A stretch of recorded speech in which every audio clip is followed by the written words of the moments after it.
রান্না এমন একটা জিনিস যেটা তুমি একটু ভালো করে রান্না করলে মনোযোগ সহকারে যদি রান্না করো অবশ্যই সেই রান্না টেস্ট ভালো হতে বাধ্য। আমি তো সেটাই মনে করি। হ্যালো এভরিওয়ান, তোমরা সবাই কেমন আছো? আজকে নিয়ে চলে এসেছি তোমাদের সাথে একটা রেসিপির ভিডিও। দুদিন আগেই তোমাদেরকে বলেছিলাম যে একটা রেসিপির ভিডিও তো শেয়ার করবই, আর সেই মতন এটাও নিয়ে চলে এলাম। আর এই রান্নাটা 2-3 দিন আগেই করা হয়েছিল, কিন্তু শেয়ার করা হচ্ছিল না, সেই জন্য করে ফেললাম। এই ডিমের ঝোলের রান্না তোমরা কে কে জানো না একটু কমেন্ট করে জানিয়ে তো। আশা করি এই রান্নাটা সবাই জানো, আর যদি নাও জেনে থাকো সবাই করতেও পারবে। চলো দেখা যাক কীভাবে আমি একটু অন্যরকমভাবে ডিমের কারি বানাচ্ছি। প্রথমেই কিন্তু পেঁয়াজটা আমি কুচি করে নিয়েছিলাম, একটা বড় সাইজের পেঁয়াজ ছিল সেটাই। তারপরে এখানে দেখো ডিমটাকে আমি সিদ্ধ করে নিয়েছিলাম, ডিম আর আলু দুটো আলাদা করে সিদ্ধ করেছিলাম। আর তার সাথে আমি এখানে একটা মশলা বেটে নিয়েছিলাম, যেটা আদা, রসুন, কাঁচা লঙ্কা, টমেটো ছিল। একটা বড় সাইজের টমেটো ছিল, আদা ছিল, কাঁচা লঙ্কা ছিল, রসুন ছিল, আর একটুখানি পেঁয়াজ বাটা দিয়েছিলাম। যেহেতু পেঁয়াজটা কুচি দিয়েছি ওই জন্য বাটাটা কিন্তু একদমই অল্প দিয়েছিলাম। তারপরে কড়াই চাপিয়ে দিয়েছিলাম, আর কড়াইয়ের মধ্যে আমি একটুখানি তেল দিয়ে নিলাম। তেলের মধ্যে প্রথমেই আমার কাজ হলো একটু নুন আর হলুদ দিয়ে নেওয়া।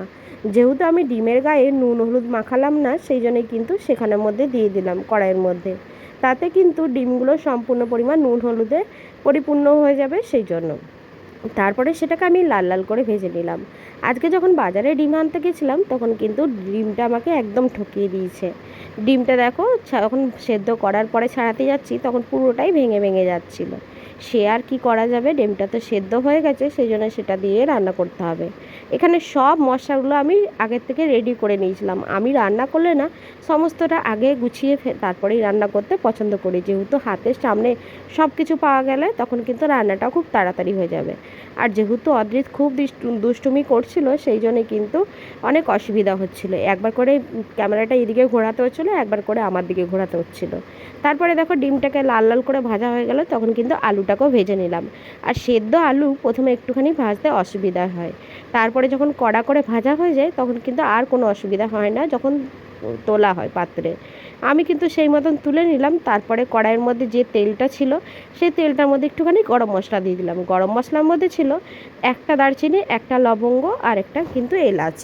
আর জানো তো একটু তেলটা আমি কম দিয়ে রান্না করতে চেষ্টা করছি। যত তেল কম দিয়ে রান্না করবে তত কিন্তু হেলথের পক্ষে খুবই ভালো। আর তারপরে দেখো পেঁয়াজ দিয়ে দিলাম, কুচানো যেটা পেঁয়াজ ছিল সেটা। আর তারপরে যে মশলাটা বাটা ছিল সেটাও দিয়ে নিলাম। তারপরে দেখছি গ্যাসের ফ্লেমটা হাই করা ছিল, ওই জন্য কিন্তু ধরে ধরে যাচ্ছিল। তখন কিন্তু গ্যাসের ফ্লেমটা লো করে একটু মশলা ধোয়া জলটাও দিয়ে নিলাম। তারপরে দিয়ে নিচ্ছি এখানে জিরে গুঁড়ো, ধনে গুঁড়ো, আর 1 চামচের মতন টক দই। আজকে কি মনে হলো ডিমের রান্নাটা একটু অন্যরকমভাবে বানাবো, সেই জন্যই কিন্তু টক দইটা দিয়ে নিলাম। আর যেহেতু এখানে টমেটো আর টক দই দুটোই দেওয়া হয়েছে, সেই জন্য চিনি তো দিতেই হবে।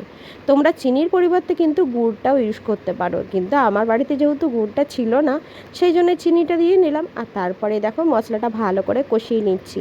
আর নুনটা কিন্তু পরিমাণ মতো দিতে হবে। তারপরে মশলাটা যতক্ষণ না পর্যন্ত ছাড়া ছাড়া হচ্ছে ততক্ষণ পর্যন্ত কষিয়ে নিতে হবে। মশলা যত ভালো করে কষাবে রান্না ততটাই ভালো হবে। তারপরে কিন্তু আমি বাটিতে জল দিয়ে নিলাম পরিমাণ মতো, যেহেতু এটা গ্রেভি গ্রেভি বানাবো সেই জন্য। আমি তো এইভাবেই ডিমের রান্নাটা আজকে করলাম, সেই জন্য তোমাদের সাথে ভাবলাম শেয়ার করি। আগে যখন ছোটোবেলায় মা ডিমের ঝোল রান্না করতে একদম পাতলা করে, সেই স্বাদটা যেন অন্যরকম লাগতো। সেই খাবারটা যেন অমৃতের মতন লাগতো। এখন মনে হয় যুগের সাথে তাল মিলাতে মিলাতে অন্যরকম রান্না বান্না আমরা শিখছি, কিন্তু আগেকার দিনের রান্নাগুলো সব থেকে ভালো ছিল। আজকে যেহেতু একটু অন্যভাবে রান্না করলাম তাই তোমাদের সাথে শেয়ার করলাম। চলো আজকের ভিডিওটা এখানে রইলো। আমার ভিডিওটা কেমন লাগলো জানিও।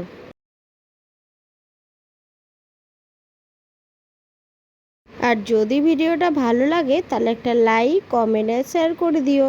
টাটা সকলকে, সবাই ভালো থেকো, সুস্থ থেকো। আবার নিয়ে আসবো নতুন আরেকটি ভিডিও। ততক্ষণের জন্য তোমরা সবাই ভালো থেকো। আর আমার পেজটিকে তোমরা যারা এখনও ফলো করোনি তারা কিন্তু ফলো করে দিও। আর যারা ইউটিউব থেকে দেখছো তারা ইউটিউবটাকে সাবস্ক্রাইব করে দিও। টাটা, শুভরাত্রি সবাইকে।